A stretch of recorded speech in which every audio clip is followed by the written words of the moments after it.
Channel को subscribe कर लें और घंटी को भी बजा दीजिएगा। रहीम अस्सलाम वालेकुम व्यूअर्स। आज हम आपको आम का अचार डालना सिखाएंगे। आम का अचार डालने के लिए हमने 1.5 लीटर सरसों का तेल लिया। इसको हमने फुल बॉयल कर लिया और फुल बॉयल करने के बाद हमने इसको रूम टेम्परेचर पे ठंडा किया। तकरीबन 3 से 4 घंटे हमने इसको पंखे के नीचे रखा है और अब ये ठंडा हो गया। अब हम अंबिया लेंगे। जो कच्चे आम होते हैं उनको अंबिया कहते हैं। ये हमने 3 किलो ली हैं। इनको हमने बाज़ार से ही कटवा लिया था।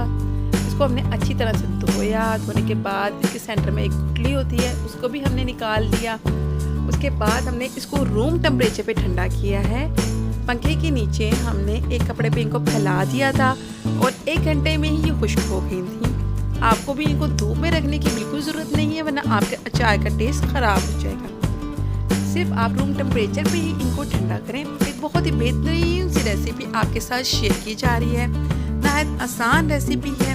देखिए कितनी जल्दी से आपका अचार डल जाता है।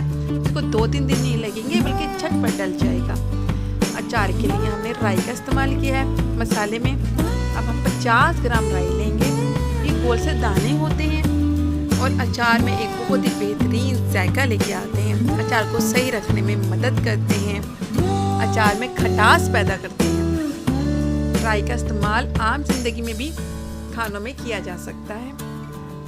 अब हम इसके अंदर सौंफ शामिल करेंगे। सौंफ भी बहुत पुरहज़म होती है। तकरीबन 50 ग्राम सौंफ आपने इसके अंदर शामिल करनी है। इन मसालों को हमने पहले अच्छी तरह से साफ़ कर लिया था। आप भी इसको साफ़ करके ही इस्तेमाल कीजिएगा। अब हम इसके अंदर कलौंजी शामिल करेंगे 50 ग्राम। कलौंजी एक बहुत बेहतरीन चीज़ है। कलौंजी के बारे में कहा जाता है कि इसके अंदर सिवाय मौत के हर चीज़ के लिए शफा है, तो आप इसको ज़रूर इस्तेमाल किया करें। अपने दूसरे खानों में भी ज़रूर डाला करें।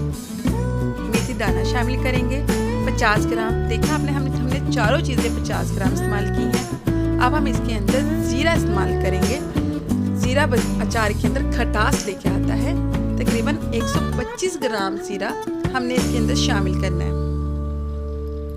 उसके बाद हम इन सब चीज़ों को ग्राइंड कर लेंगे ग्राइंडर में डाल के। आपने इनको थोड़ा मोटा ग्राइंड करना है, बहुत ज़्यादा बारीक नहीं करना। थोड़े से साबुत रहने चाहिए ताकि अचार के अंदर मालूम हो कि ये चीज़ें डली हुई हैं, ज़्यादा बारीक ना हो। हमने सब चीज़ों को ग्राइंड कर लिया है। बहुत ज़बरदस्त सी खुशबू आने लगी है। अचार की खुशबू आ रही है।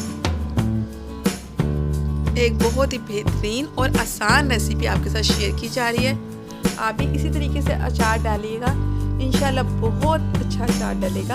इस तरह से डला हुआ अचार 1 से 2 साल भी उसकी खाप बिल्कुल सलामत रहती है और बिल्कुल नहीं खुलती। अब हम हल्दी का इस्तेमाल करेंगे।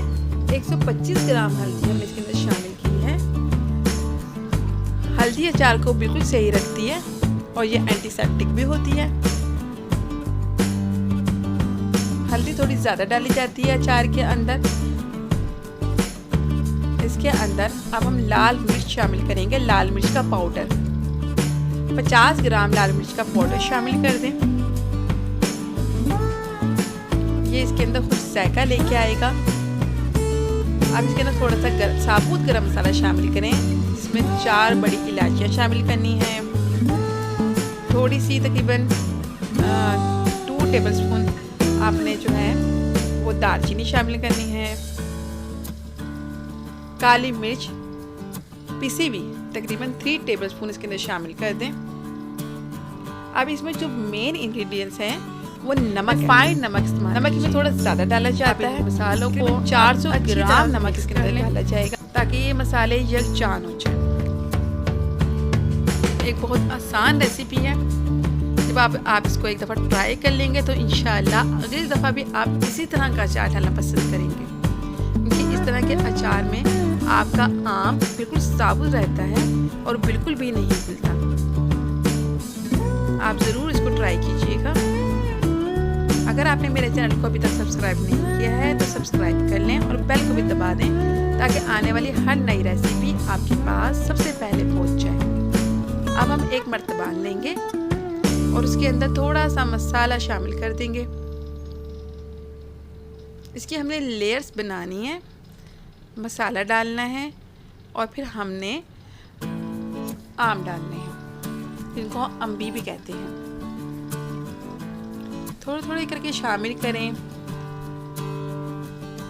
फिर मसाला डालें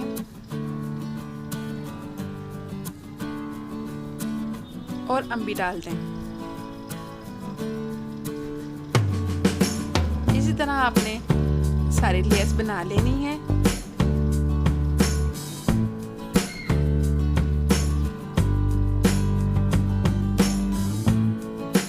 और आखिर में आपने सारा मसाला इसके अंदर शामिल करना है। जितना मसाला आपके पास बच जाएगा वो सारे आम डालने के बाद आपने इसमें ऊपर से शामिल कर देना है।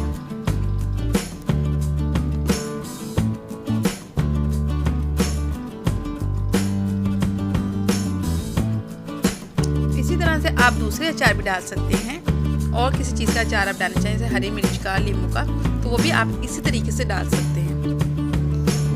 ये हमारे पास सरसों का तेल है जिसको हमने पहले ही बॉईल कर लिया था और रूम टेम्परेचर पे ठंडा कर लिया था। ये तकरीबन 1.5 लीटर सरसों का तेल है, हम इसके अंदर सारा शामिल कर देंगे। अभी आपको लग रहा होगा ये आम इसके अंदर नहीं डूबे हैं, लेकिन एक दिन के बाद आपने इनको देखना है, सारे आम इसके अंदर अच्छी तरह से डूब जाएंगे। ये तेल इन आमों के लिए काफ़ी है।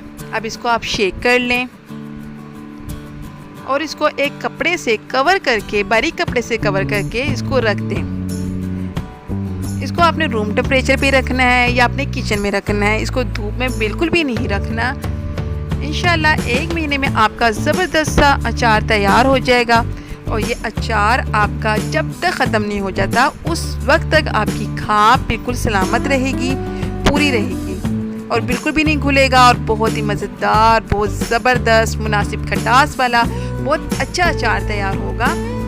इंशाल्लाह आप ये रेसिपी ट्राई करेंगे, दोबारा भी आपका ऐसे ही अचार डालने को दिल करेगा।